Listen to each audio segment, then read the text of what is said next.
Hey, what's going on? First up today, I've got a freshly bisque-fired bowl and vase to glaze, and then a couple of other bowls that I just want to add some detail to before glaze firing.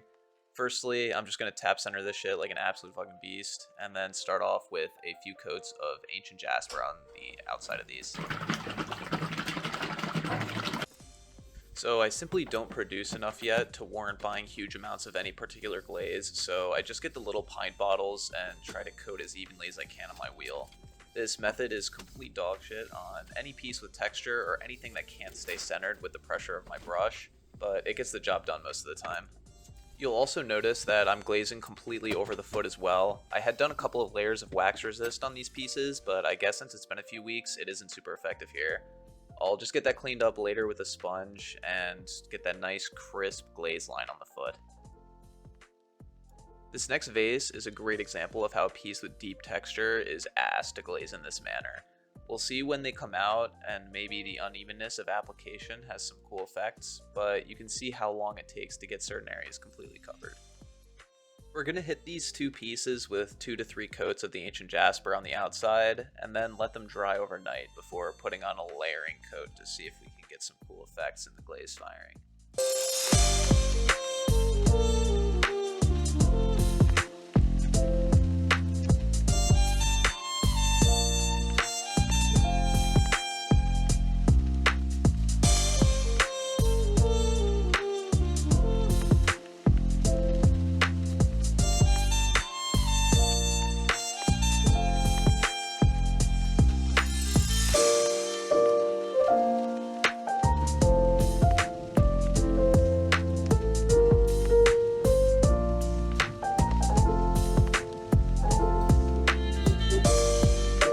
I kept this in to make fun of myself. Look how long it took me to get this shit centered. It just would not cooperate with me, and I did finally get it, but shit was annoying.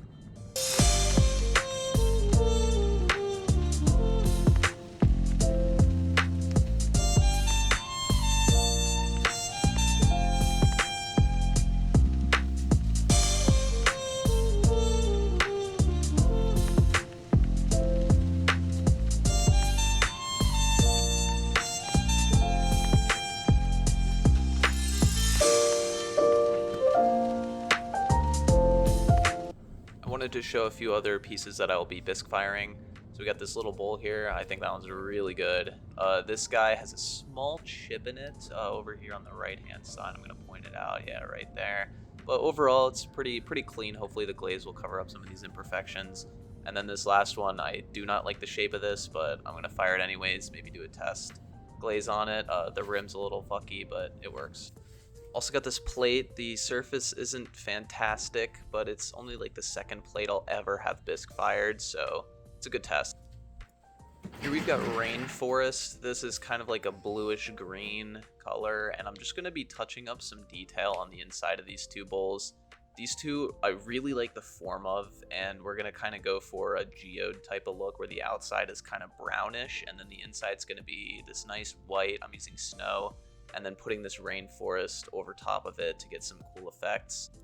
Unfortunately, detail painting is absolutely not in my range of skills, so this is going to kind of be another first attempt run, which was kind of the theme today, but we're going to see how this turns out. I'm hoping that during the glaze firing, this kind of runs and spreads out. I don't want it to be exactly what I've painted. As you'll see in a sec, it really does not look fantastic, but we'll see.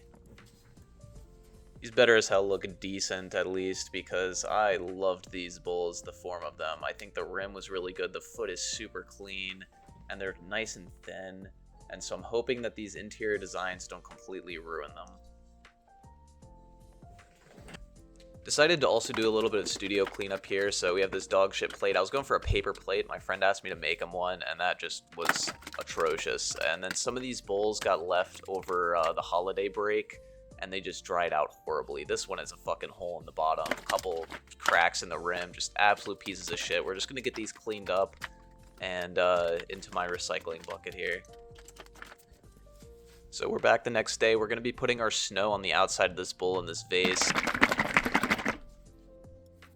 Our coats of ancient jasper should have rested enough so that we can just put snow right over top of this. But as you'll see in a sec, my brush, I start noticing these like brown streaks in it, and I'm like, ah, shit, I don't want to like taint my fresh bottle of snow. Yeah, you can see it here. And I'm just like, I gotta stop this. So I just do that one coat, just clean off the brush, and then do one coat on the vase as well here. Because I already did a few coats of glaze, it kind of evens up the surface. It's not as coarse as it had been when I was putting on the Ancient Jasper, so the snow goes on a bit easier, but I run into the same issue.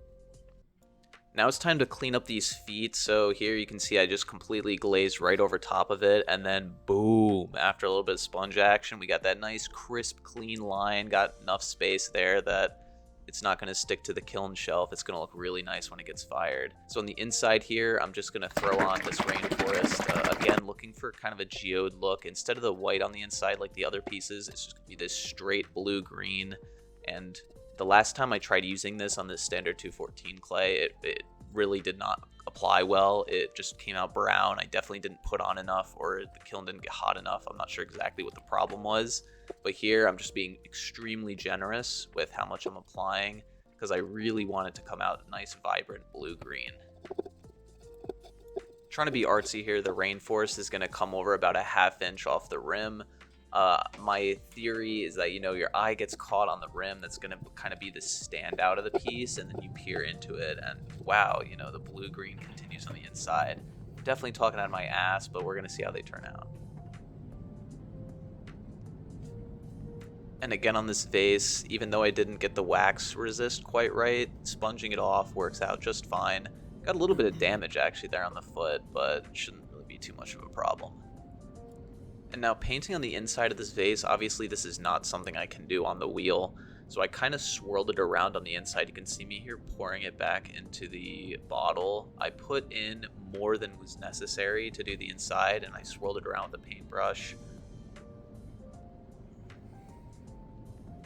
And then I'm doing a little bit of extra touch-up on the rim. I missed a couple spots, but that should be a very nice and thick application. I'm hoping that the inside of that vase is kind of the most vibrant that I get.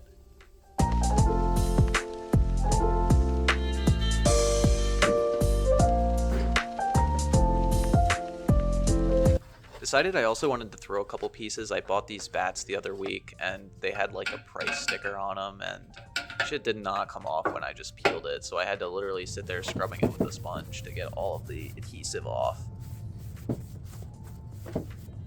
Something I started doing recently was actually measuring out how much clay I was throwing at a time. It's such a newbie thing to not do this, and I'm trying to take my work to the next level. And so knowing how much clay you're actually putting on the wheel each time is going to help you replicate the same piece multiple times. So here I'm going for about 1.5 pounds. I'm looking to make 2 bowls. My goal is to make them identical. It's definitely not going to happen, but that's kind of the goal.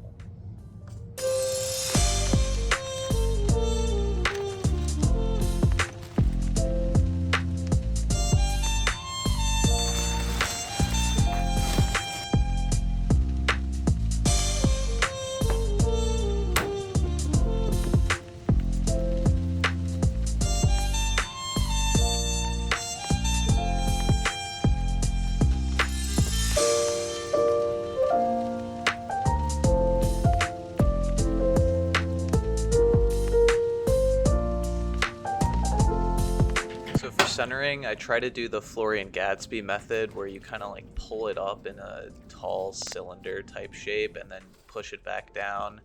I used to kind of just do the lean into it strat, but I actually really like this one where you pull it up and push it down. Kind of makes the clay like just feel better to handle. It's hard to describe, but it really, really works.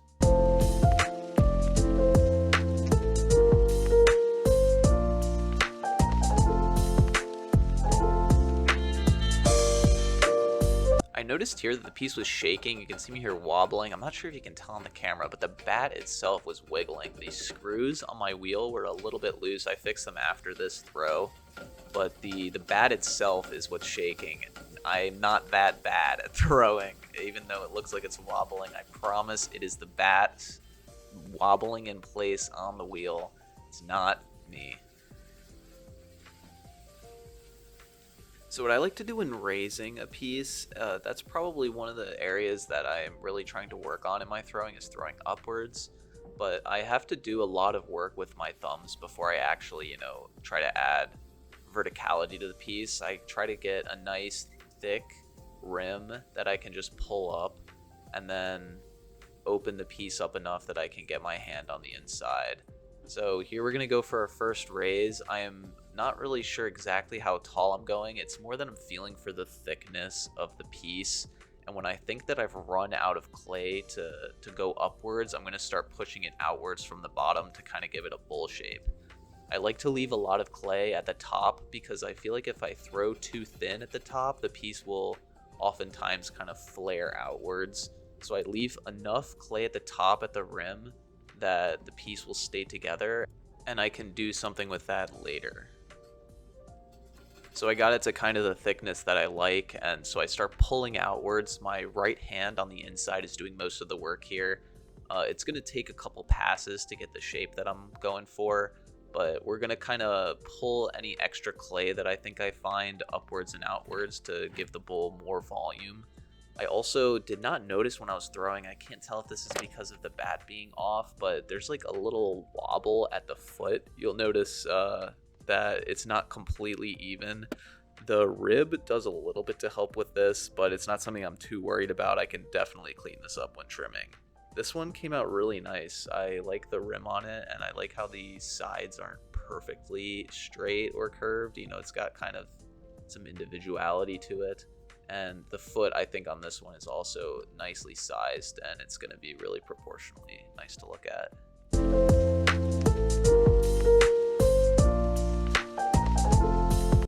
This last step is something that I got from somebody on YouTube, and it's just to trim away some of the excess clay at the bottom. Just makes it nicer when you go to trim the foot. Things will be nice and even.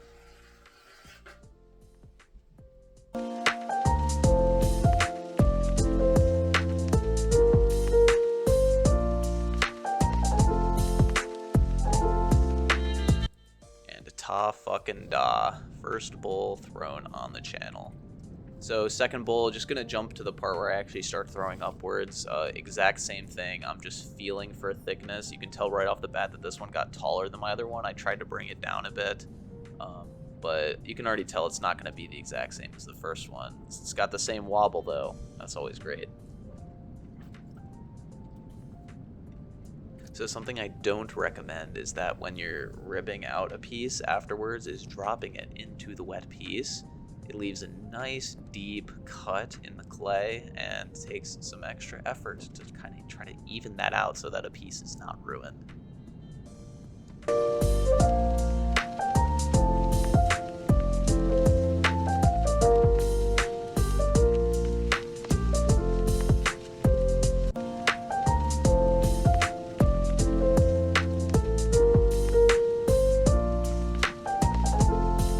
Ta-da, part 2, and we are wrapping up for the day.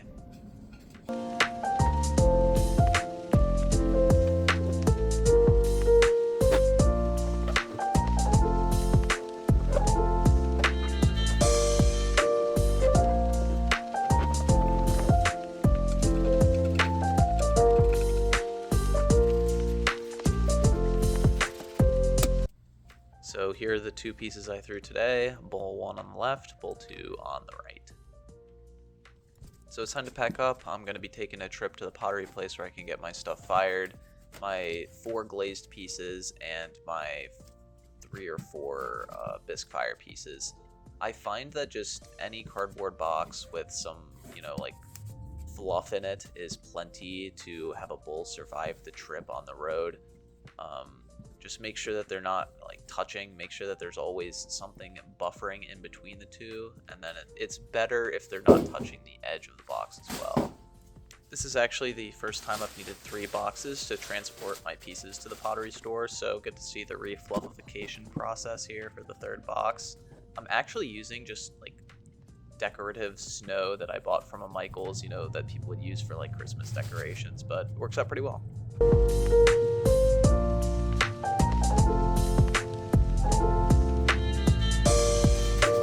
Box 1, we got the 2 pieces with the weird ass fucking paint paint on the inside. Got the plate sitting in the bottom of that one. And then we've got 3 bowls there. There's actually one underneath at the bottom.